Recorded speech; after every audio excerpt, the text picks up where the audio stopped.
Ahead and get started here. We are going to be talking today with Adam Lacy. I always like to just jump in cold. I know you just called in, and now that we've got the audio squared away, I'd like to introduce you to everybody that's going to be watching this. This is Adam Lacy, and he is at Carnivore Today channel. But that's not how I met Adam, and that's how I didn't come to know Adam that way. I actually got to know Adam as a friend of Carrie Mann over at Homestead How when they came over here recently to do some recording for the Healing Humanity documentary that they're working on. And Adam told me a little bit about his story. I mean, like just scratching the surface. And I thought you guys have got to hear this because I personally haven't heard of a story quite like this before. And I don't even know all the details. I just know this much. Adam, I don't want to give away too much of your thunder early on, but I do want to say the thing that piqued my interest was when you told me that carnivore diet helped you to reverse brain damage. And, you know, the first thing that comes to mind is, well, what kind of brain damage is? Did you fall on your head? Were you dropped when you were a kid? I mean, there's all kind of things that can cause that possibly. And I guess my first thought is to think, well, it couldn't have been that bad, really. You know, I'm sure you probably run into some of that kind of thing. But before we get into all of what changed, how about you tell me a little bit about yourself to get started, and then you can also tell us what happened that led you to where you were, and then what led you to a carnivore way of eating as the solution, because it certainly doesn't sound like what most people would think of. Normal life, something happened, started eating meat. That's the solution. So we're going to find out today. Take it away, Yeah, Adam. awesome. Thank you so much, Dante, for inviting me on. It's an absolute pleasure. For those that don't know, Dante has a large influence in me and my journey, and I can share that a little bit later. But as far as my background goes, I'm married. I have two kids. They're both out of the house. I'll probably get this wrong, 27 and 28. They're old now, living on their own. So they're not my responsibility anymore, right? So married to a beautiful wife. I am actually a professional photographer by trade. I own my own sports photography business that does volume photography. It's more high-end work that we actually do. So we do roughly 20 to 25,000, somewhere in that frame of individuals that we photograph every single year. So there's a lot of kids and youth that we actually photograph. So, but the setup that we have is it's a professional setup. It's the same setup that you would see for the actual president of the United States. We're very proud of what we're able to do and the value that we're able to bring to the community. So yeah, I own that business, and then also on the side, I also help with the documentary Healing Humanity. But let's rewind and go back to the reason why I had this brain damage. So let me go back even farther than that, actually. So when I was a kid, I was actually very active in sports, baseball, soccer, mainly martial arts. And I was on the demonstration team. I was on the sparring team. I was a coach for the U.S. Youth Taekwondo Championships for some of the younger kids, second degree junior black belt in Taekwondo at the time, and brown sash in Kung Fu. So my balance was always impeccable. And even through my adult years after our kids were born, and I started to put on that pregnancy weight, right? My balance still was maintained, impeccable balance. And so fast forward to 2017, and I was on my way to work at a prior job, which was electrical engineering job. So I was a controls engineer, and I was on my way to work, 7 a.m. in the morning on the highway. Traffic was stopped in front of me, and we were going down about a 2% grade. And I was in the fast lane. Everything was going fine. Everybody was stopping normal. And I just so happened to look up in my rearview mirror, and I see this giant semi, like, Oh my gosh. very, very close. He's closing in super rapid on us. Now, when he impacted the first car, all I could see, it was like you're in the Matrix, like an explosion of parts and pieces just flying everywhere. He hit that hard. It's 53-foot trailer loaded with coiled steel. So, and he didn't hit Man. the brakes. Yeah, we didn't find this out until afterwards, obviously, but didn't stop at all. He smashed into the first car. That car smashed into the next car. That car smashed into me. And then I went up the wall, the median wall, and with my truck. And I got a pretty big size truck. It's like 7,000 pound truck. It went up the wall, came back down the wall, and came down on top of another car. So even being third in line, that's how hard this guy hit me because I sustained these head injuries and back injuries. I actually got sciatica from it as well. Mm. So yeah, that was that. From the moment of impact, I don't remember anything. It's basically a hole. I still can't recall exactly what happened in that time frame. I remember coming to, and I was in the ambulance on the way to the hospital, and yeah, it was a crazy ride after that of just trying to determine what's wrong with my body. And uh, obviously I didn't know what was wrong because I was laying down at the time, but as soon as I stood up, I knew that there was something wrong. Something wasn't right.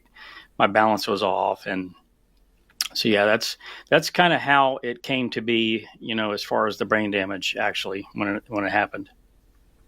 Wow. Sounds like you're lucky to be alive.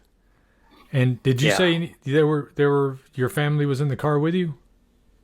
No, it was just me. I was on my way to work. So thankfully no one else was involved from the family. But the first car that was hit didn't fare well.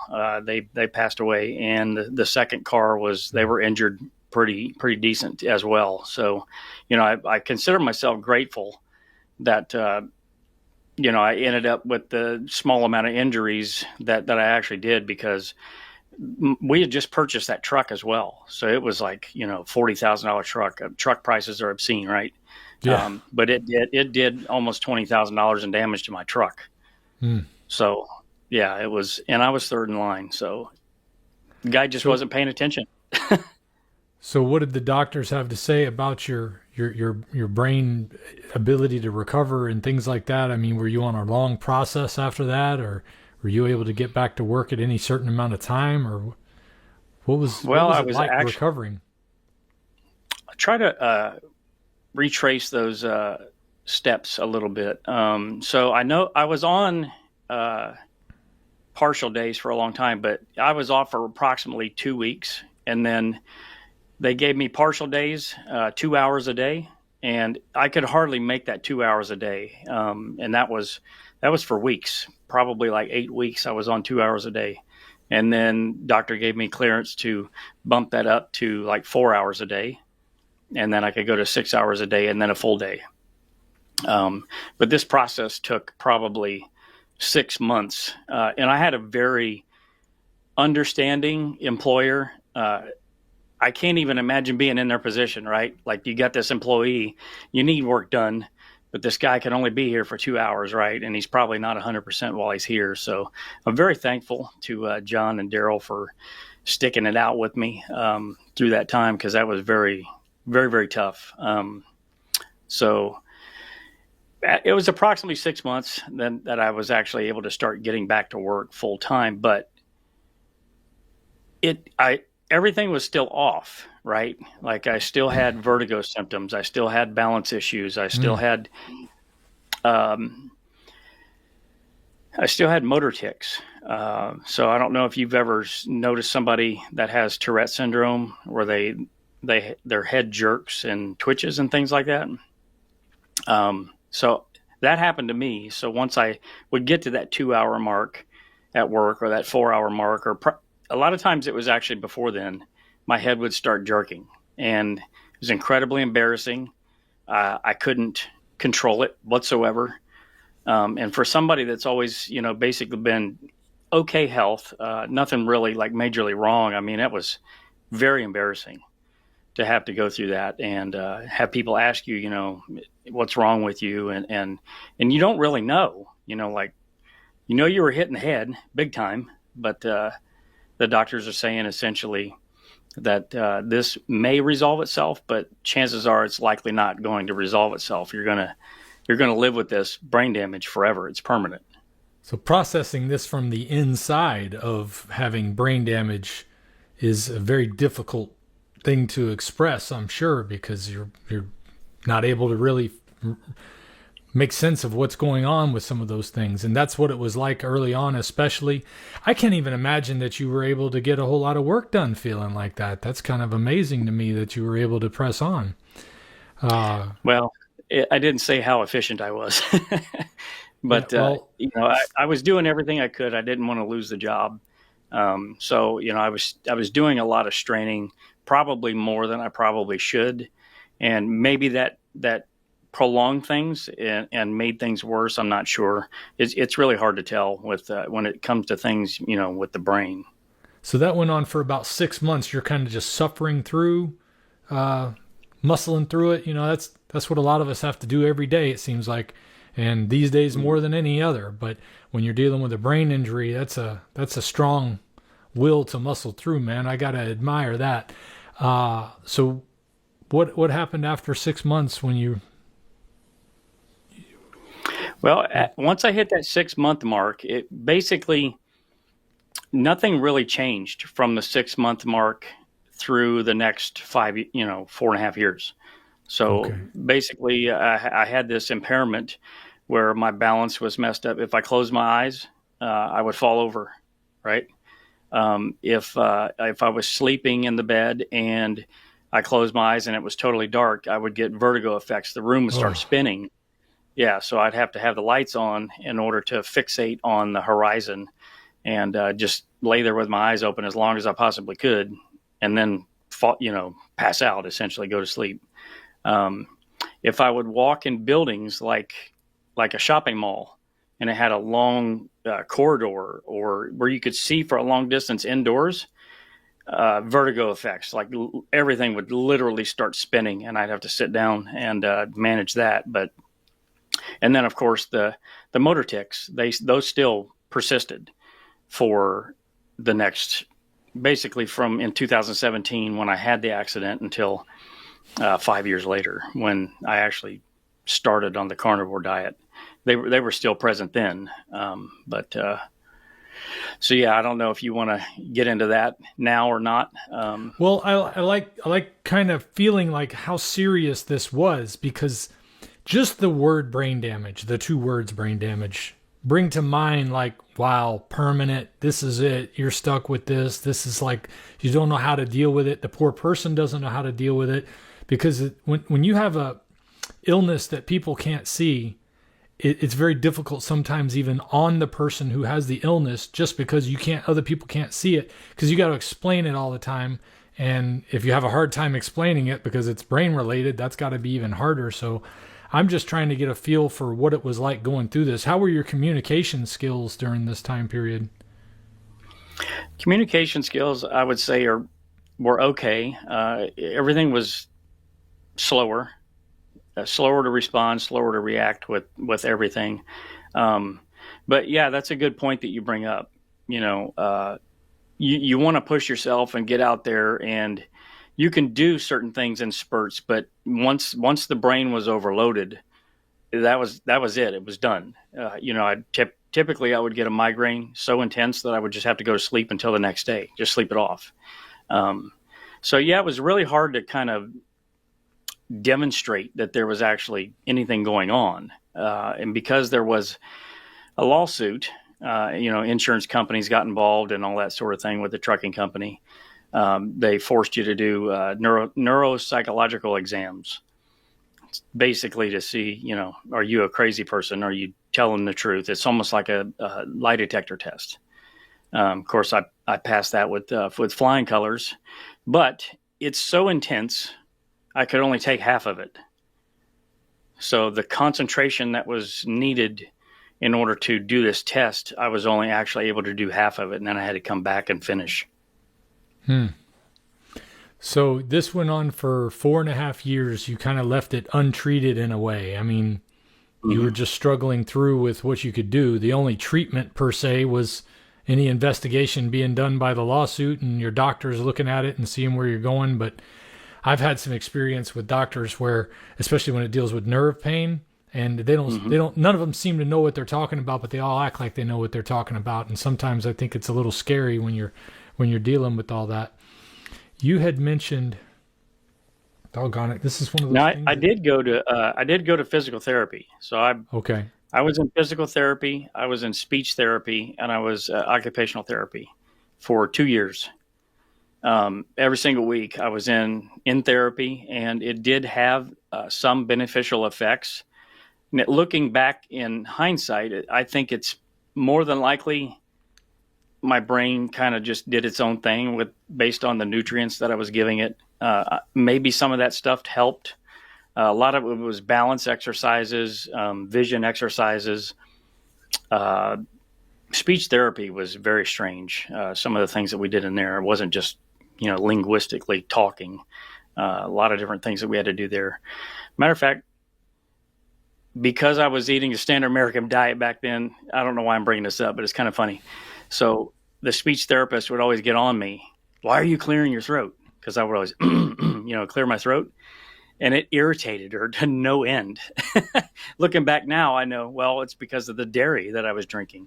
I know that now based on how I eat. But anyways, so yeah, I went through therapy for 2 years. I would say that things improved. They said I had 10% brain damage. So I lost 10% of my brain function. And I feel like I got back up to around maybe 95%, like maybe 5% came back, but I still had the motor tics. I still had headaches once I was overloaded. I still had some of the balance issues going on. And yeah, so I've commented each time you've mentioned the balance issues, because I don't know if people can really grasp what a big deal that is unless you've had them. I went through a bout where I had vertigo and dizziness for like a week back in 2010, and don't know what it was. It was probably something related to an inner ear infection or something like that. But whatever it was, it is enough to make you want to go insane. When you, like you described, laying in bed and feeling like you're spinning, when you're trying to lay down and get that feeling to go away, and that's when it hits you the hardest, it just feels like there's no escape from this difficulty, and not feeling like you can stand up. I mean, talk about being scary, especially if you're a relatively tall or heavier guy. And at that time, I was probably around 260, 270. So the idea of falling down, I was staying in a house that was like a manufactured home. I could go through the floor if I fell in a place like that. Oh, so no. It's scary to think about when you can't stand up. And even when you lay down because you can't stand up, the room is spinning. It's terrible. It is enough to make you crazy. So if that was still going on, to me, that's a lot right there. Struggling with speech, struggling with motor tics, and being able to focus, I guess. You said you had focus issues after 2 hours too? Oh yeah. Well, I mean, at the end of the 2 years of therapy, it would probably take me a good 8 to 10 hours of the day before everything would just shut down. And, I'd have to sit down and rest. It wouldn't be to the migraine point at that point. But if I did anything extra in the evening for myself, a hobby or whatever, anything that required thought, it would get me to that point where my brain is just like, all right, we've hit the cutoff point. We're done. We're going to have an intense migraine now, and you're going to have to go to sleep this off, because there's no other way to get rid of it. Obviously I would take Tylenol, pain relievers and things like that in order to try to relieve it, but it didn't help. How did your wife, how was it for your wife dealing with this change and everything? And I'm sure she was supportive. I mean, just like to hear your story on it, going through this. She was very supportive. And, she probably wouldn't say this, but I know it had to have frustrated her as well, because she didn't have her husband, right? I was basically non-existent for probably at least 3 to 4 years. And it did, I feel like it did change me. It changed how I seen the world. Things just changed. I can't put my finger on it, but there's definitely a marked change from that date moving forward. And I feel like it's more the expression of empathy. And I've heard that from several other people as well that have had head injuries that or concussions that they've had this issue as well. So it's not that I don't feel empathy.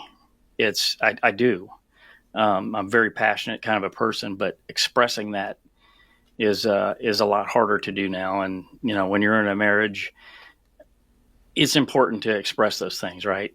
Absolutely. So, yeah, she's had to deal with some of that, but she's actually an occupational therapist, a kick butt occupational therapist. So that helped out as well, having that at home. So if I didn't have that at home as well, I probably would have been in a worse condition than what I was. So, well, what a blessing for you, and hopefully a blessing for her to be able to have been in the right field to take care of the person she loves like that. That's pretty remarkable.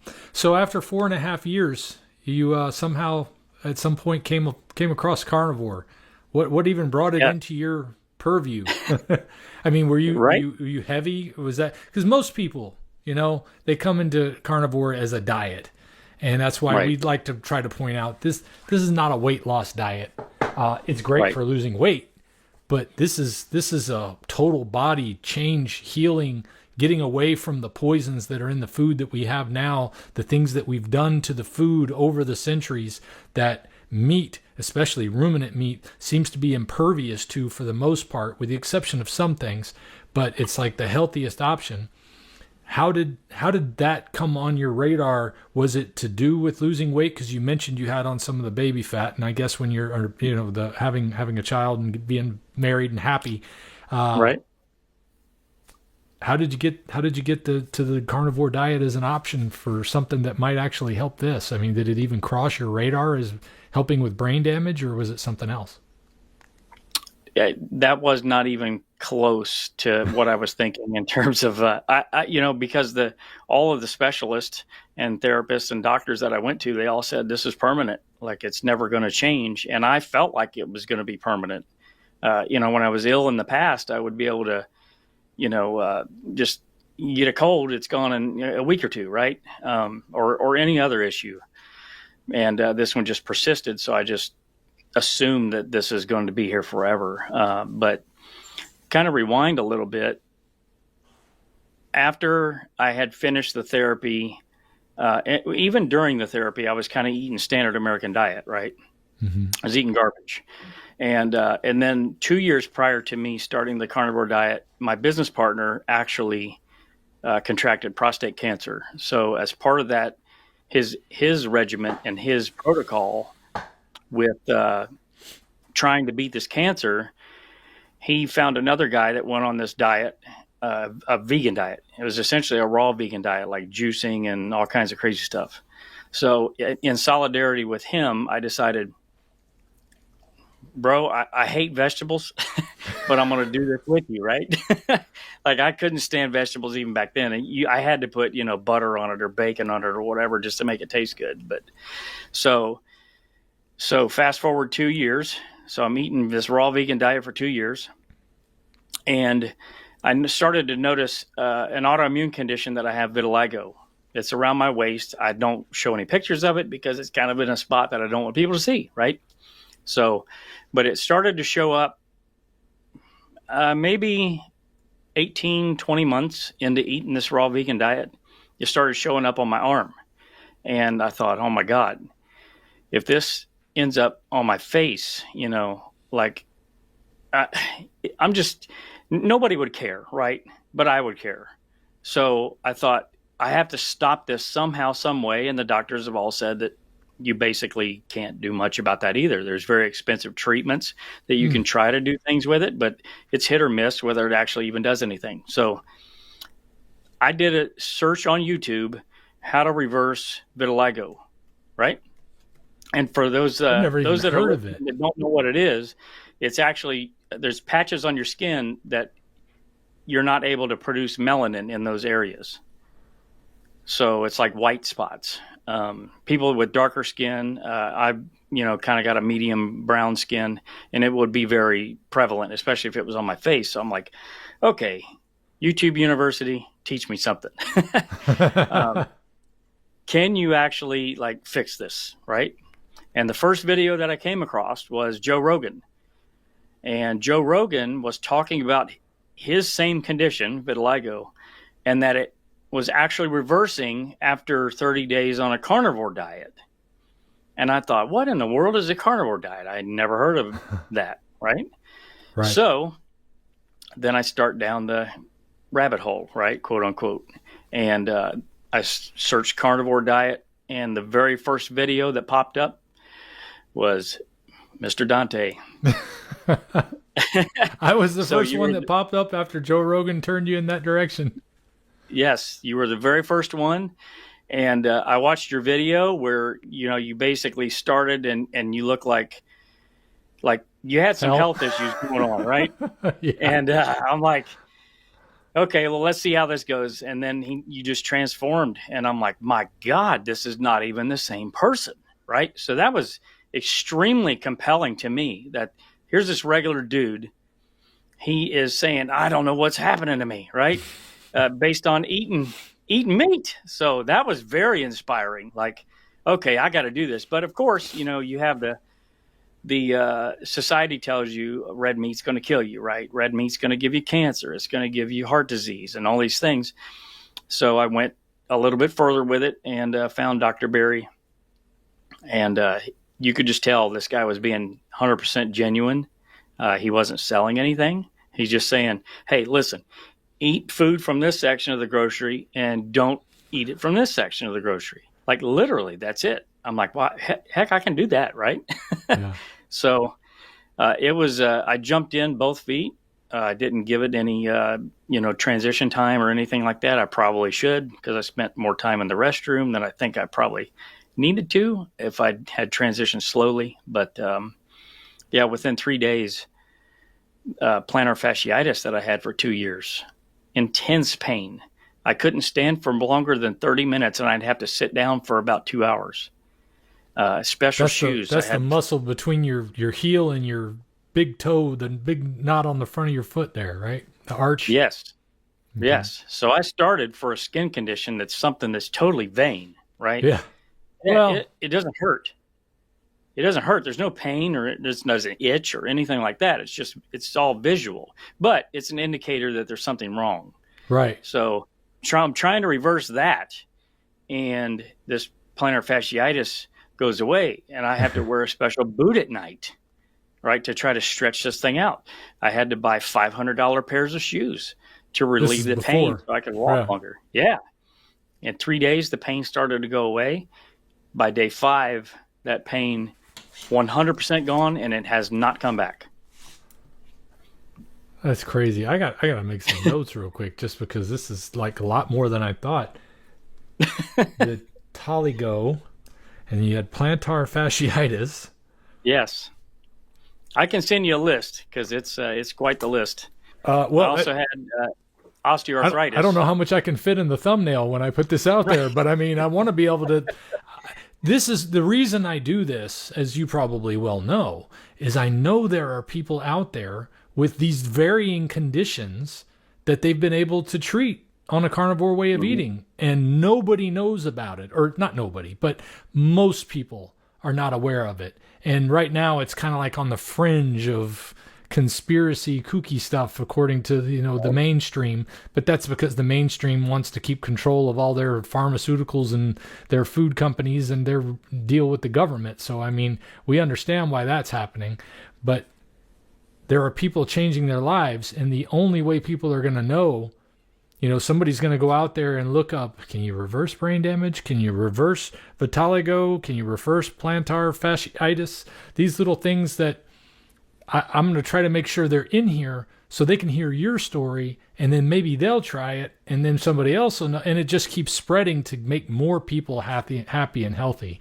And that's why I love doing these conversations, because it gets the human side of what's happening here. I love what Dr. Berry and Dr. Baker do, because they bring to us something that we're used to having with some authority. We know we're used to being able to trust our doctors, at least I am, from 52 years of being on this earth, or at least it will be in 5 days, 52 years. Uh, and you're, what, 40 something, I believe? 48. So you've been around long enough to see how this works. And we're used to trusting government entities and medical professionals. So it's nice to have some medical professionals who are coming out and saying, I could have kept going along to get along and doing the plan that wasn't working, but I used my eyes and my brain and said, what I'm doing is not working. And they saw what some other people were doing that was working, and they actually looked into it rather than taking the easy route and keeping the paycheck coming in. Thank God for them. So I never want to say that what I'm doing beats what they're doing. I think it's a wonderful combination of all the new people who have come onto YouTube, like yourself and like me and many others that are out there who are sharing these stories, because otherwise this information is not going to get out there. It's hard. I was surprised to see, I think it was Time Magazine or something did an article on carnivore recently that they were just trying to look into it. I don't know if it was, I think it was Time. I know I saw 60 Minutes down in Australia doing something on a carnivore situation going on. So it's starting to creep in there. Heck, Newsweek contacted me about a year ago to find out about the story a little bit. And I thought, okay, well, it's interesting. I'm not really a big fan of Newsweek, but if it'll get more eyeballs on this way of eating, then that's good. And that's why we're here. So we've, and Vitaligo, let me see, maybe I can show this on the screen here real quick. That way we don't have to show yours, and people will understand that what we're dealing with is a skin pigmentation change that looks like that. Yep. And yeah, I've got that all around my waist, and some spots started to show up on my arms, and I thought, oh my God. Like you see, like what is it? Sports Illustrated swimsuit. They try to work in, people of different types, body types. And they have one of the ladies that's has that same condition, but she's like a mixed lady. So she's got darker skin, and she's got like these big white patches on her face. And I was just like, oh, I don't want that to happen, because kids are brutal. Yeah. Well, God bless them for having to deal with it. Obviously, it's nobody wants to say somebody doesn't look nice because of something they can't help, but right. Nobody wants to have that on themselves either. So it's clearly when you said it was vain earlier, I thought this is not quite vanity in my opinion, but I mean, it's trying to fit into a society without feeling like you're being looked at all the time for something that you have no control over. But finding out you had some control over it had to be a nice surprise. Yeah. So actually the spots that I have, they actually started to reverse. So there's probably like maybe a 20% change. It hasn't gotten any better than that, but the fact that it hasn't spread anymore, hey, I'm fine with it. Step in the right direction. And you've been doing carnivore diet now for how long? Since February 1st of 2023. So what is that? Well, that'll give us 4 months. It'll be 2 years. Yep. Okay. So absolutely. So, yeah, I mean, so along with that, when you talked about it being tough as far as having to deal with these motor tics and, the vertigo and things like that, and it was quite depressive, right? So I can imagine. I would get in this state of mind where I was depressed, very severely depressed, not to the point where I would ever seek mental help, because I was raised be a man, like you're not going to show any kind of weakness in that regard, especially if you wanted to maybe ever own a firearm or something like that, and you have to disclose that you've had some kind of mental whatever evaluation. I'm right there with whatever you. It would be. Right. So I would never disclose that. And it was pretty bad. I was very frustrated with myself. I'd yell at myself, like, quit doing that. And I couldn't help it. It'd be different if I was yelling at myself, or if I was frustrated because I was fat, because I'm the one that was doing that. Right. But I didn't cause my head injury. So it was very, very frustrating that, all this treatments that I went through and exercises and things that it didn't really get rid of it. So You were the mad at depression was yourself there. because you weren't doing what you wanted you to do, right? Would that be a good way Absolutely. of putting it? You were angry at yourself. Yes, I was very much so. And anxiety was through the roof. Kerry from Homestead How, he likes to mention that if he had a meeting, sometimes he would daydream about driving his car into a ditch just to have an excuse to not have a meeting. And I had anxiety that was it was that bad as well. You know, as a photographer, I put people on camera. I'm not on camera, so to have this way of eating also solved the depression, anxiety. I have a zest for life now. Like it's more than just removing the depression and anxiety. It's like it's replaced with joy and happiness, right? I'm actually happy to get up now because I can share this message with others. Um, I don't know, for some people this may sound extraordinary, right? Like this is conspiracy theory level stuff with all the things that it has actually helped. But I have nothing to gain by sharing any of this stuff. I used to eat pain medication, Tylenol, like M&Ms. And that's all gone. I don't have to do any of that anymore. Osteoarthritis that I was diagnosed with, that's 100% gone. That was almost in Wow. every single joint in my body. Um, like you had alluded to earlier when we talked earlier, sunburns. I don't get sunburned anymore. I can stay in the sun for Lord knows how long, and before actually, y'all get overheated if I'm not drinking or something like that. But Yeah. I might get a little red, but it goes away, within a day, which is insane. Yeah. If I spend about 6 hours out on an inner tube going down a river, I'll get a little bit of a sunburn still. But I mean, that's a lot. That's a lot. Used to be if I Right, was out there for an hour, I'd have a sunburn and be peeling the next day. So now I can right. spend 4 or 5 hours out there and I'm usually fine.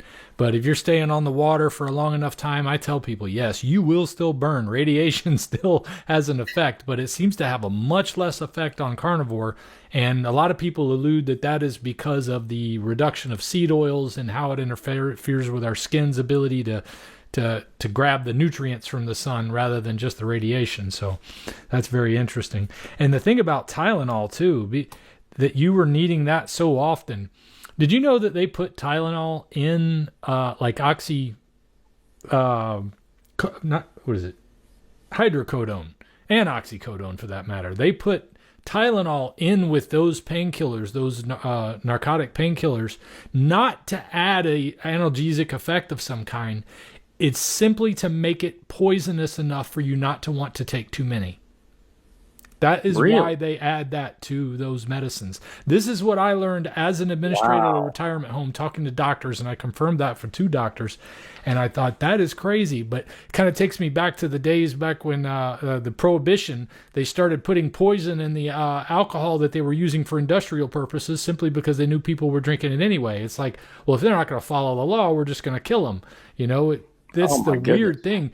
But Tylenol in large enough doses is poisonous for us. And if that was what you had to take in large doses, it's like, how is this helping me to take literal poison just so I can deal with symptoms?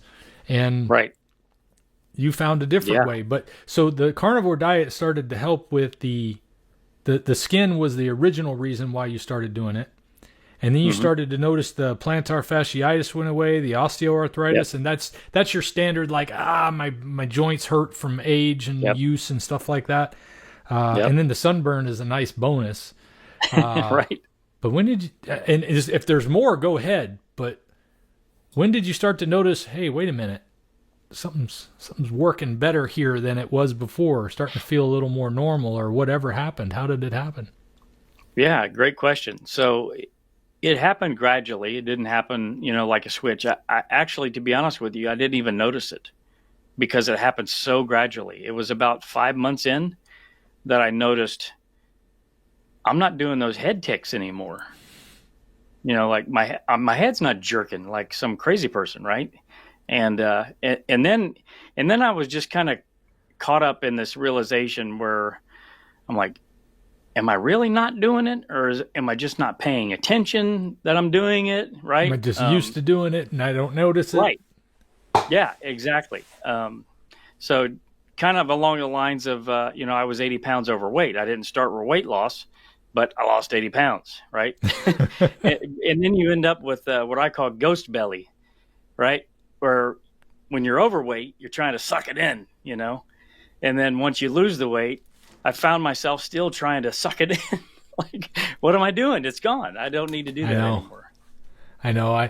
Body dysmorphia is a common thing I've found among people who are used to carrying a lot of weight, and then when they lose it all, they still feel that way. I suffer from it. Even after this long, I still feel like I have that problem. And then I look at the scale, and I'm like, you're under 200 pounds. Never in your adult life have you been under 200 pounds. Why are you complaining? Why are you thinking anything is wrong? And I did it when I was a teenager. So, it could be some psychological tick that I have from very early on, because I remember taking a picture when I was 17, and I was standing there holding this big sea bass that I had just caught on South Padre Island. And I had these little tiny love handles, and I was so nervous I had to hold the fish so that my elbows were blocking the love handles. And when I look at that picture now, I think I didn't even block anything. I didn't have anything. What was I worried about? So there is something I think about when you've been heavy and you lose that weight. It's hard to unlive that experience again, because it's especially when you grew up in the 70s and 80s, it can be really traumatic. It seems, because kids could get away with murder. Nowadays, they're all being recorded, so they got to be careful what they say, I guess. I don't know what it is. Right. Good point. So anyway, you were noticing the slight changes. Yeah. And at some point, did your wife say, like, hey, I notice, I don't know, I mean, was just the tics was the first thing that you noticed went away? Yeah. And well, not necessarily. The headaches went away first. So I did notice that the headaches were starting to get better. But to me, that was like, it was related to the brain damage. But, people get headaches all the time. That's not related to brain damage. So just like, maybe this is something, maybe it isn't, right? So those went away. And then the balance issues, my balance started to come back, right? And I'm like, this is unreal, like what's happening to me, because the only thing that I did was change the way that I eat. Exercise to me was a 4-letter word. So ever since, back in martial arts, when I started working and then gotten married, there's no exercise whatsoever. That was my youth. Yeah, right. So for my balance to improve without actually doing anything physical, like I was with therapy, it just blew my mind. And then I noticed I wasn't doing the tics anymore. And by this time, the depression and anxiety had already started to lift before I even noticed that stuff, which was, it's amazing. Like, to me, the carnivore diet is almost a miracle in what it does with people. Some people say that it is, or say that it's just, physiological. It's all a matter thing, but man, it's almost a religious experience, all the changes that I've had. And I really feel like I'm fulfilling my destiny now and doing what I need to be doing and helping others to heal. And that's one of the reasons why I volunteered to help Carrie with the documentary project. Well, I'm really glad that you did. It is miraculous in my opinion, because the miracle we're witnessing, from my experience, is the miracle of we stopped eating what men came up with for us to eat so that they could make maximum profits with minimal effort. And we started eating what God put here on this earth for us to eat in the way that it was intended to be eaten. Personally, I think that vegetables and fruits could be in that, but we have destroyed them through the monoculture raising of crops and the way that they crossbreed everything, and then they genetically modify so many things, and then they what do? They patent seeds, and then you can't even get the original seeds of a lot of these fruits and vegetables that were available. So we've made them sweeter, more toxic, and then we wonder why I'm eating healthy food and I'm getting sick, But the thing about meat is that it doesn't have the drawbacks that the vegetables and stuff have, because the vegetables can't separate out the toxins. We're making the toxins stronger as we're growing them. Whereas with the cows, for instance, the way a ruminant animal stomach works, it pulls those toxins out. And that's what makes that's still the natural version of what we can get. I think if we hadn't ruined our vegetables and fruits, and if you can still get some heirloom and grow your own, you can probably do great, especially for maybe young people who are eating a normal diet, but they're eating a diet of natural food. It would be fine. In your case, and in my case, we spent, at least 40 years, in my case, it was 48 years of eating a diet that was made by man for the purpose of being cheap and addictive. And then it changed my body. And now my body needs that pure form of food that miraculously was put here, that God made for us to be able to eat. That's my personal belief in it. And it is a miracle that I've experienced it, because so many people are trapped inside of this machine of big food and big pharma and big government, just cycling us all through this machine that makes money for everybody involved except for the people who they're supposedly helping. Absolutely. Yeah. And I agree with you 100%. And to your point on finding heirloom seeds and growing your own food, I tried that when 2019, 2020 hit. I thought, let's be self-sustaining, right? And that's around the time I got my settlement from the accident. So I was able to pay off all the medical bills, and then we had a little bit left over. And look, in hindsight, I probably should have kept that for future issues that I had with my head. But because that thing happened around that time, we need to be self-sufficient, right? And grow our own food. So this is before I ever heard of the carnivore diet. So starting to grow, tomato plants and peppers and potatoes and okra and broccoli and spinach and carrots and all this stuff. And, I wanted to pride myself on it being organic, right? All organic. But I would caution anyone that wants to go that route, because it's you versus nature.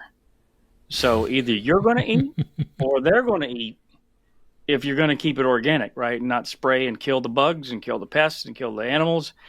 You're going to have to shoot rabbits. You're going to have to shoot squirrels. You're going to have to shoot, kill the moles and the voles, kill any deer if you live out in the open, because you're essentially growing food for them, right?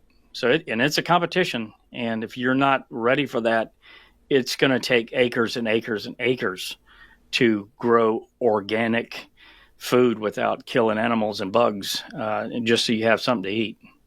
And they start a lot earlier than we do. They get out there eating their food. Yeah. So by the time you get there, it's all gone. Yeah, exactly. I planted a row of peas and they started to pop up, and my wife and I are like, oh, this is so beautiful. Look at this. They're all in a row and they're getting ready to start climbing the trellis. And the next morning we came out there and a rabbit had chewed down every single one of them. Mowed them all down. My wife still tries to, she's a planter. She loves to plant and grow plants and trees and everything. She likes to have as much natural as she can going on. It seems to be a nonstop battle of watching plants die. Meanwhile, the trees in my yard that I don't want there just stay until they fall over on something important. But she's got to work to keep all those plants going. But I see how much work she puts into just trying to keep plants available, because she likes to do little spices and things like that. She's never gone full carnivore. She did for a couple of months, like a month at a time, 2 different times, but she hasn't been able to stick with it like I'd like to see her do. Mm-hmm. But geez, I'm getting sidetracked because I'm talking about her carnivore experience. But what I was going to say is that your experience was on a vegan attempt too. You were trying to go straight raw vegan, and that's why you were doing all that stuff. So I didn't want to. I didn't want to conflate the idea that I was trying to encourage people to go that route with what I was saying about vegetables should be okay for us. But I mean, throughout history, they've been something that people have eaten. It's just that we've changed them. And I don't think that we can come back down that road all that easy. But one road we can come down easy is getting access to meat that is healthy and clean, because these animals are able to remove all those different things. Even the antibiotics and stuff they give to those animals, it's able to be weeded out more so from them than it is something like a vegetable where you spray something on it. And they use glyphosate to harvest these crops and things like that. That's what they're feeding to you. They're giving you all these poisons, and it makes it really hard to incorporate vegetables into the idea, from my opinion.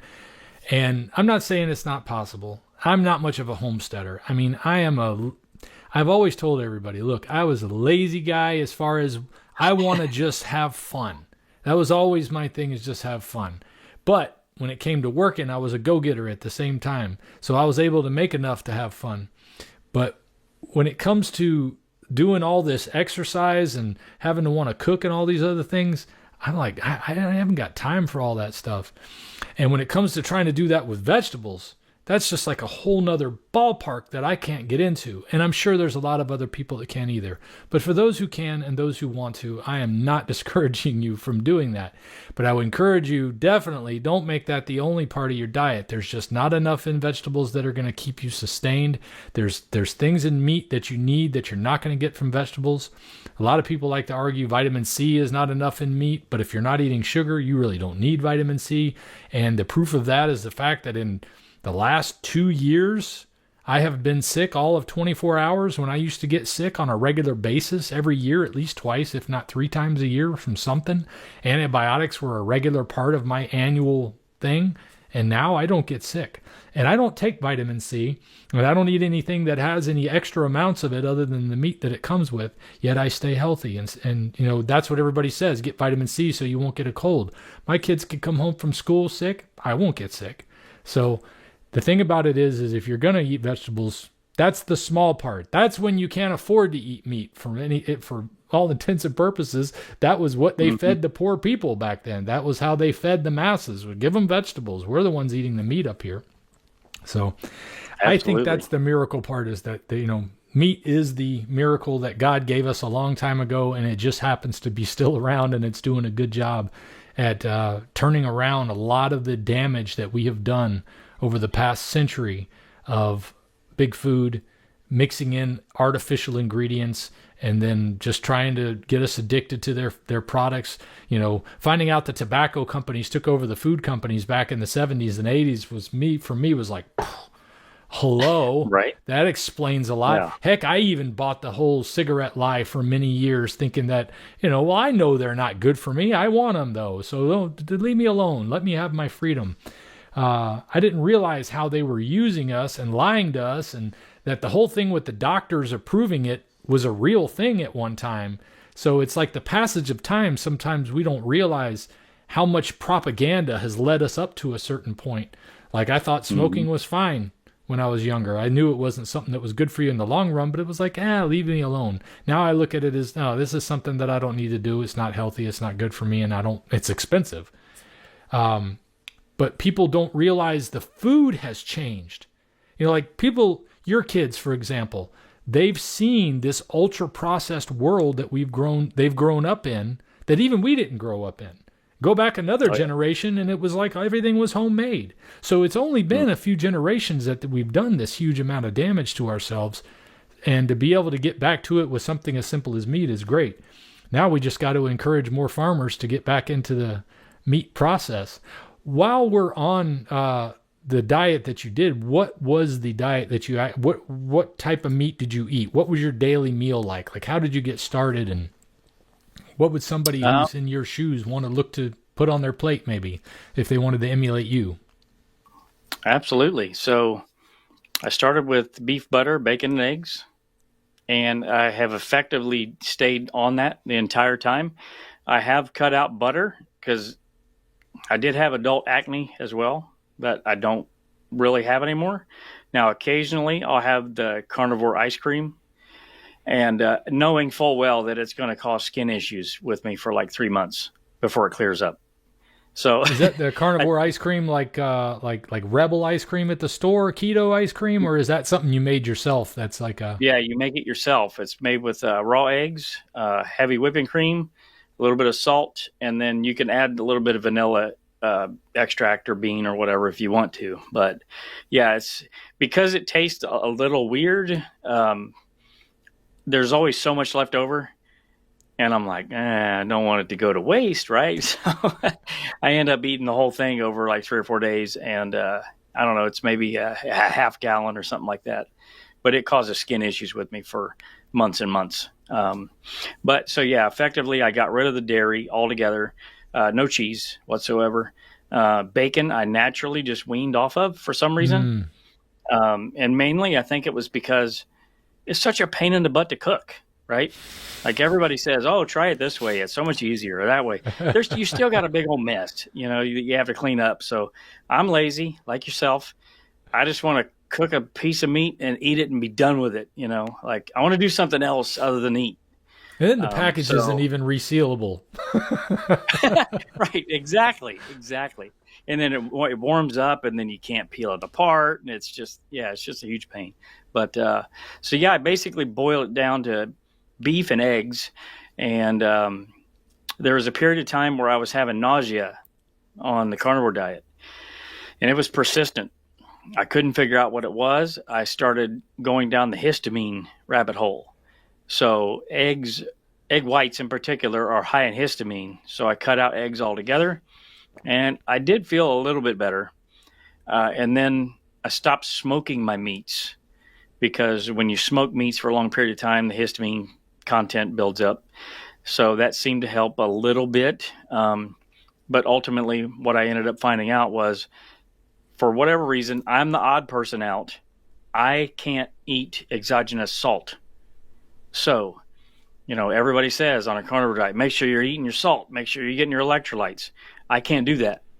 It seems like my body extracts enough electrolytes from the meat that anything extra throws my system out of balance. And it was causing nausea. So I stopped salt after watching one of Bella's videos that she doesn't eat salt. And I thought, well, okay, I'm just eating beef and salt and water. I guess I can eliminate the salt and try it. And lo and behold, 3 days in, the nausea started to go away. And 5 days into that, it's completely gone. And I feel 1,000% better. So no salt on your meat either? No salt on my meat. But I now have reintroduced eggs back in. And I cook my eggs in tallow. But I still don't eat butter. And I still don't eat bacon. You ever try just doing the yolks? I'm at a restaurant. I do. I'll have just the yolks. Sometimes I'll make ground beef and then just break a raw egg yolk into the ground beef and eat that. But yeah, whatever's simple and easy. Yeah. I'd like to do more yolks, but because the separating of the two is like, this is another step. I'll just eat the whole thing. Screw it. Right. I love that. Well, I watched Bella talk about that too. Like she talked about making a raw egg yolk, like a dip for something that you were using a meat to have a dip for. And I thought, I never thought about doing it raw. I love cooking them just to the point where they're runny still. But yeah, and eggs, I struggle with eggs too, with the egg whites, and especially if they are vegetarian fed eggs, which I used to get Eggland's Best because I thought, well, these are the best, right? They're white. I didn't even know eggs weren't white until somebody in another country said, why are your eggs so white over there? I said, what do you mean? Isn't that the way eggs always are? What are they changing the color of the eggs? I don't even know how they do it, but I raised chickens and none of their eggs come out pure white. They look more bluish in color if they are white. So I used to buy those thinking I was getting the good stuff. I didn't realize I was getting this is not a natural diet for these animals. And I heard something the other day from Malia over at the I forget the name of the company she was with, International Health or something. But anyway, it was the last carnivore conversation. If you're watching, you can go back and check it out. And she was talking about that there's something about chickens that makes them actually kind of like a ruminant. And I didn't know what she was talking about, but I want to look more into that. Apparently, they separate out stuff, especially when it comes to making their eggs. So Interesting. I love eggs. I just didn't do them for the first year and a half I was on Lion Diet. And for anybody watching this that is wondering, why are they talking about some do eggs and some don't? There's just so many different ways you can do it, and you find what you work with better than some things you don't work with as well. But for the most part, it's just eat meat and be happy. Yeah, I agree. Salt was important for me, but it wasn't important for Adam. And I didn't know that it wouldn't be important for Adam. I thought it was that, it was a key trigger for me to know that I could do all meat when I found out that was the missing ingredient for energy that I was missing. But I didn't realize that maybe my physiology was different enough from Adam's to where Adam didn't need that.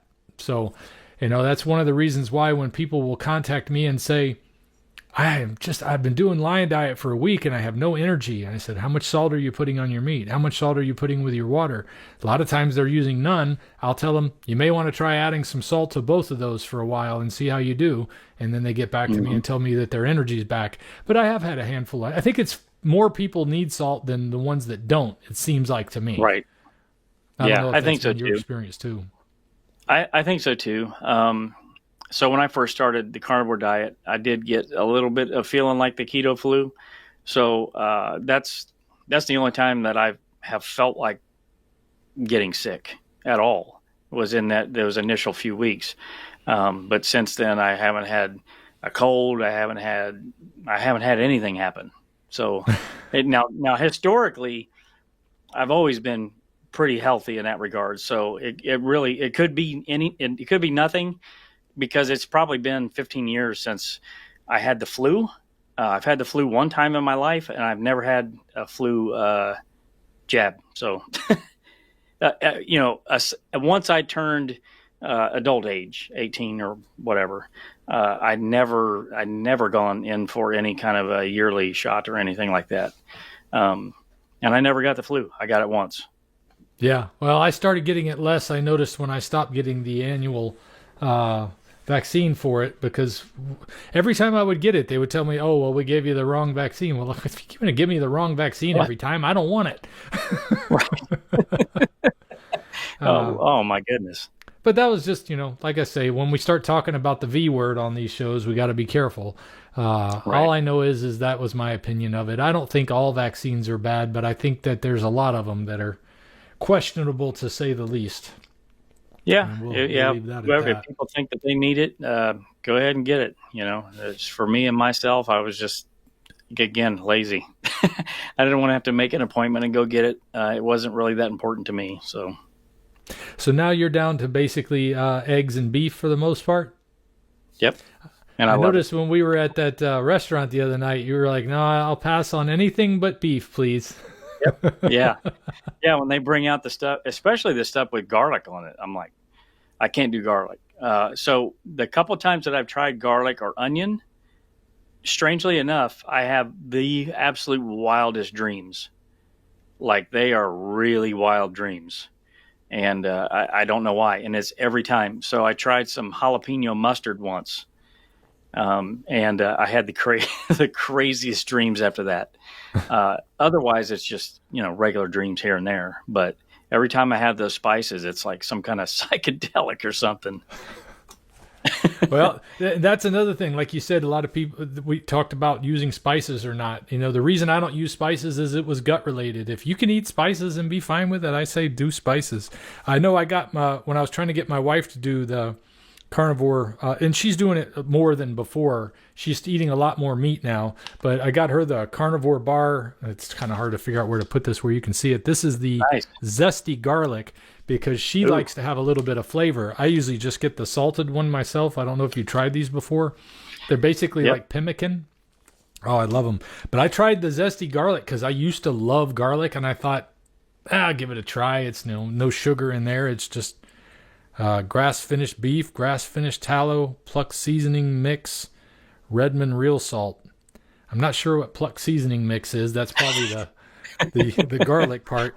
But I noticed that I felt like I could taste that garlic for like 4 hours afterward. So even though it wasn't bad, it was like, that's a bit much for me because I'm just not used to having it anymore. But she loved it. So Yeah, I love those carnivore bars. I eat the unsalted plain ones, yeah, that's what I got there. which they're not the greatest flavor unsalted. I'd love to have salted, but like I said, the salt just it doesn't agree with me. And when I do have bacon, it's like, oh my gosh, it's like I just put a salt lick in my mouth. Yeah, Like, and sometimes bacon's got a lot of sugar. You can taste it immediately when you're on a carnivore diet. I know that. yeah. Hmm. Yeah, I know that one of the things I like to do is I'll take buy this Wagyu beef tallow from Chicago, South Chicago Packing on Amazon, and Hmm. the consistency of this tallow is like whipped cream almost. Instead of tallow Wow. like you normally would feel, it's kind of thick when you pick it up. This is like whipped Hmm. cream, or maybe even whipped cake topping is what it looks like. And I'll dip the carnivore bar in that, so I get even more fat with it. But Oh my goodness. good stuff. So beef and eggs, and you've been doing that for how long now? The Well, beef and in eggs part. 4 months it'll be. Well, the beef and eggs part, I have experimented in there with just lion diet and other things, but probably I would say it's been ever since maybe February of this year. I think that's when I basically figured out that it was salt that was causing Okay. my nausea. And then I'm like, I'm going back to the eggs because I love eggs. So, So what if you wanted to try anything else like chicken, or and you already said that the bacon kind of has a stronger flavor now that you're used to not having it. I noticed that as well.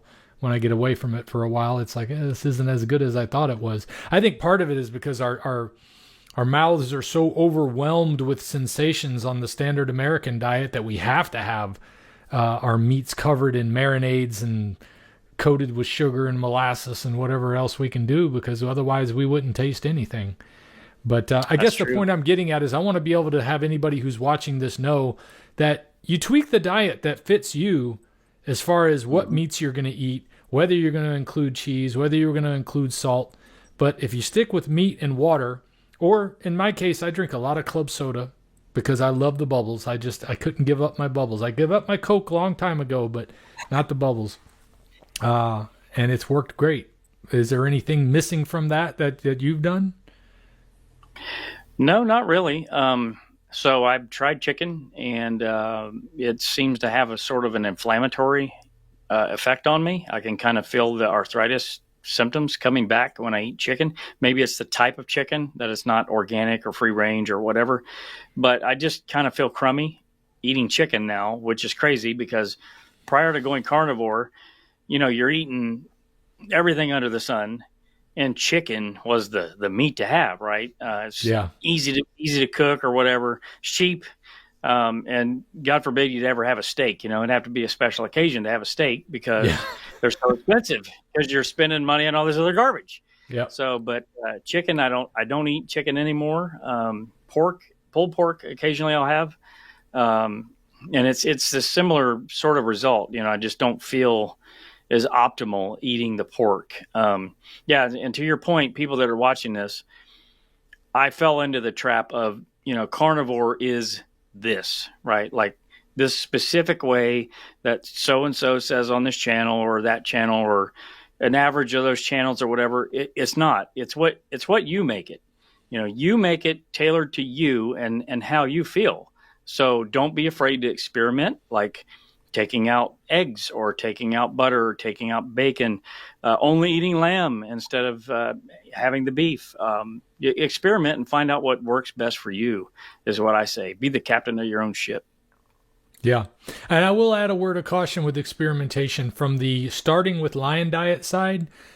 My experimentation experience was nothing really was incorporating again without causing problems.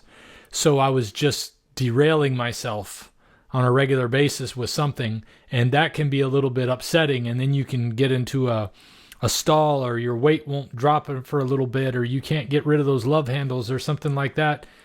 Just get back to normal and be patient. But when you do experiment, you're going to run into sometimes things that aren't going to be giving you the results that you wanted. And then you just got to know, okay, that's all I changed, and this got worse, so I'm going to change that back. We're taking that out. And then if you want to try something else, I would still say give it a couple of weeks for you to get over what you just tried, to get back to some homeostasis that you were in before you try to experiment again. But you could see how a period of doing that over a few months and finding out everything you tried was not helping you, that can derail you. So be careful with your experimentation in some regard, but also don't be afraid to see if it's going to work for you. I think the scariest thing for me about experimentation is you're going to find something that you love so much that even though it's hurting you, you won't want to get away from it. Like butter and coffee were a couple of hard ones for me. Coffee gives me, I know it gives me more anxiety, and then it also causes my rosacea to flare up real bright red because I was doing it a lot again lately. And I was like, man, I see that pink and I think maybe it's an infection. Maybe it's something else. Maybe it's allergies. But whenever I quit coffee, it goes away. So it's hard to quit those things that you love. So yeah, you're going to run into bumps and rough spots, but overall, even with all those difficulties and challenges that come from trying to figure out what to eat, because there's nobody there, used to be, you'd feel like you could call a nutritionist or a doctor and ask for some advice. Now it's like, who do you go to for advice? Most of the time you got to come here to YouTube or somewhere where they're like Rumble, where they're allowing free speech to be had and people are talking about this kind of thing. Right. So yeah, it's been a heck of a road for me too, man. You're being able to turn brain damage around just blows my mind though. So I don't want to put you on the spot, but I mean, you'd say you're like 100% from where you were? You're 100% from where you were beyond a shadow of a doubt. Yeah, without question. I feel like I'm 110%.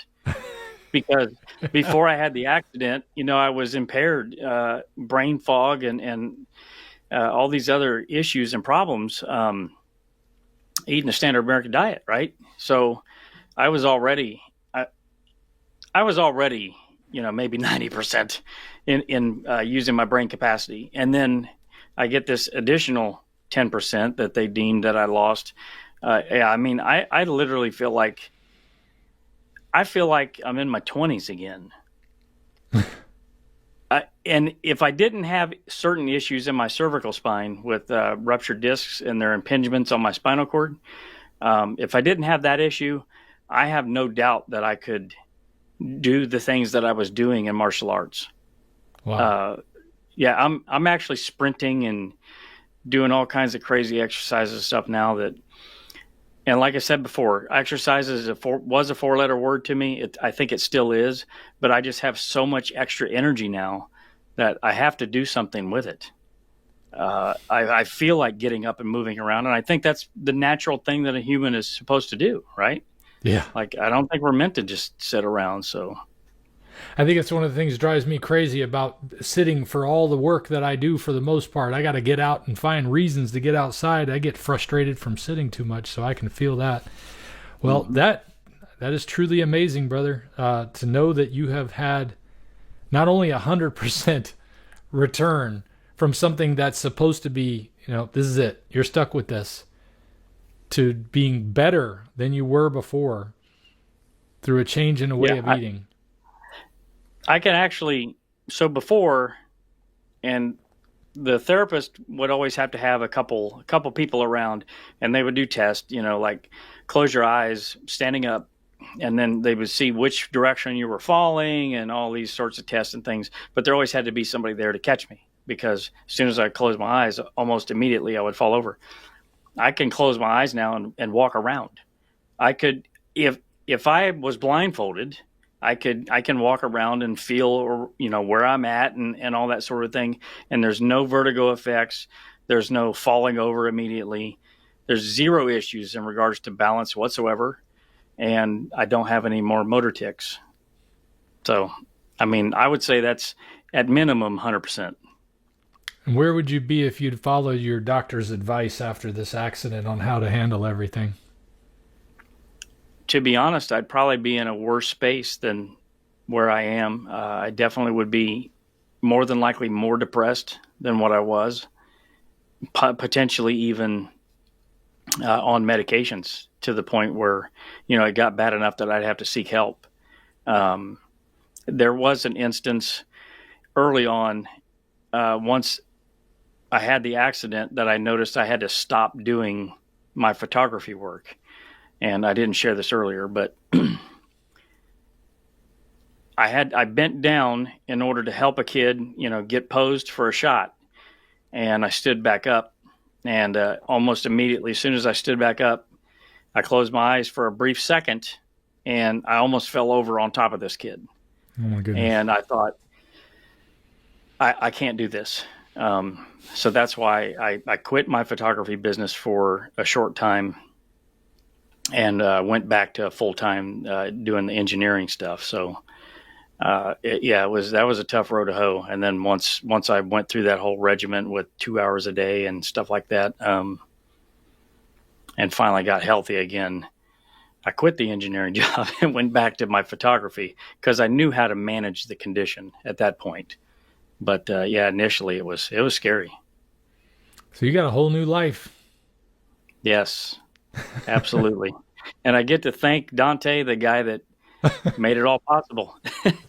I'm not kidding you. If it wasn't for your example, and it just being so compelling, I don't think there was any other person that I've come across and watched their testimony that I would have resonated with as much as yours. So thank you. I appreciate that. Well, Adam, I can't tell you how much it means to me, because I know we talked about it some when you were here, that I don't realize the effect sometimes, because so many times I'm stuck behind the camera rather than out where I can meet people. But when you and Carrie came over and both had the same story about how I was the one that got you in this direction, and then took you down the rabbit hole, and how it's changed your lives, it's been the closest thing to something that has really hit me hard. I read a lot of comments where people talk about how those changes are, and it's hard to believe that with my history of hedonistic, self-seeking desires, behavior of somebody who was not, I wasn't criminal, but definitely not seeking to help anybody else really, get ahead. I was seeking only my own things. To have the opportunity to do something with my life that changes other people's lives for the better is so valuable to me, and I can't even hardly grasp it. So I thank you for coming and sharing, not only for my benefit, but especially for the people who are watching this, who might be in a hopeless situation right now, feeling like something that they're dealing with, whether it was a brain injury or any of the number of the things that you mentioned, or any of the autoimmune issues that I've mentioned over before. I've heard about, you talked about your neck issue. That was pain from the accident as well? That was a prior injury. Okay. But yeah, the lower back injury, sciatica, that was from the accident as well. And just curiously, have you noticed improvements in that area since the carnivore diet? Yes. That's almost 100% better. Occasionally I will feel it, but it's if I'm sitting for long periods of time. Days you on could be end. perfectly healthy and be sitting for long periods of time and have that hurt too. So Right. yeah. Well, it's just amazing. It's amazing what this diet has done. I had no idea when I started my journey that was supposed to be 6 weeks of trying the Lion diet, because I was desperate, that it was going to turn into this channel or this opportunity to reach even just you. And I want to reach more people. Thank you for coming on and helping me do that. Thank you for helping me buddy, do that. because yeah, absolutely. If it wasn't for you, Carrie wouldn't be doing the documentary. I wouldn't be helping him do the documentary. And Jordan Peterson's wife, Tammy, she's involved now, and we're getting some big names involved now in terms of marketing and distribution. So as a result of Dante, right? Like this wouldn't have happened without you. So Well, Thank you. Carrie's doing the heavy lifting on making that happen, but I'm glad that I was able to be the impetus for getting that started because it's nice to be a part of something that is changing the world for the better. Anything that relieves some of the suffering going on out there, I can't tell you how much it means to me to be a part of that. And I love being a part of this community, and I love that you're a part of this community. I love that I got to meet you the other day, and thank you for coming on. Is there anything else that you feel like you need to end with or share, that maybe you want to tell us anything else about the documentary that doesn't reveal too much that's coming up, like maybe a possible release date or anything? I wish I had a release date. So Carrie and I, we're just two regular guys, right? That he decided to do a documentary. I'm like, I have some experience with photography and composition and lighting. I'll help you out. So we need a lot of help when it comes to the marketing and distribution portion of it and the post-production. So we're working with a group right now that's helping us in that regard. So that's going to be the driver of when the potential release is. Our goal has been summer of 2025, but depending on how these next few meetings go with the marketing and distribution discussions, we'll know more then. But it's not going to be before summer of 2025. I wish it was now, but Hey, that's why we doing it started. now. Right, exactly. So if anybody wants to learn more about the documentary, it's healinghumanity.movie, and you can go there and check things out. We have a cancer petition. Jeff DeProsperous had his protocol on there that anyone that's suffering with cancer, his protocol and what he was doing in relation to carnivore diet and extra things that he was doing to help himself with stage 4 colon cancer is on there. If you want to sign the petition, that would be great.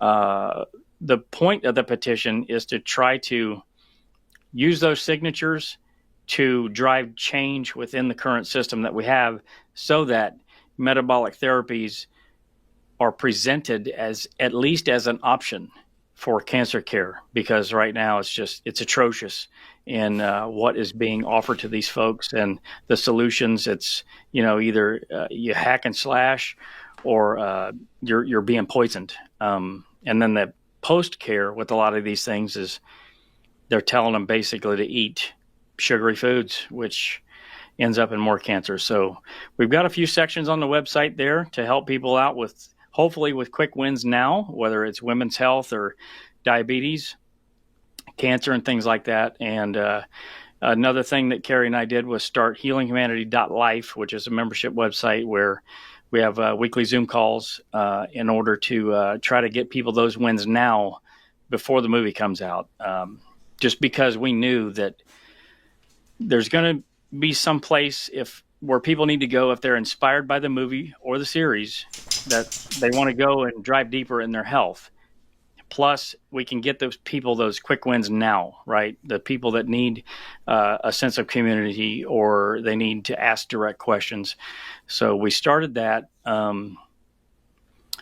But yeah, we kind of had the foresight that needed to happen, because we're not exactly sure when the film is going to be completed. So yeah. Well, it gives us something to look forward to next year. Then that's good. All right, well, brother, Yep. man, I appreciate you coming on and sharing that story with us and helping us know more about the healinghumanity.movie and healinghumanity.life. Correct? Yes. Got two different sites there. All right. And you can check out Adam's YouTube channel at Carnivore Today. And Yes. it's just been amazing getting to know you, Adam, and getting to know your story. I sure do appreciate you coming on and sharing this with us. I'm going to go ahead and end this in just a second. I want you to stick around for a minute so we can have some closing discussion with each other. But Sure. for those of you who tuned in on this one, I sure do appreciate you. Say, screw it. I'm going to get up and do it. You can start yours today. Start turning your life around. Start getting your health going back in the right direction. Start to feel like you got the energy to do the stuff you want to do. Get that brain fog out of your head and just enjoy life again. That's all I got, guys. We'll see you next time. Thanks, Adam.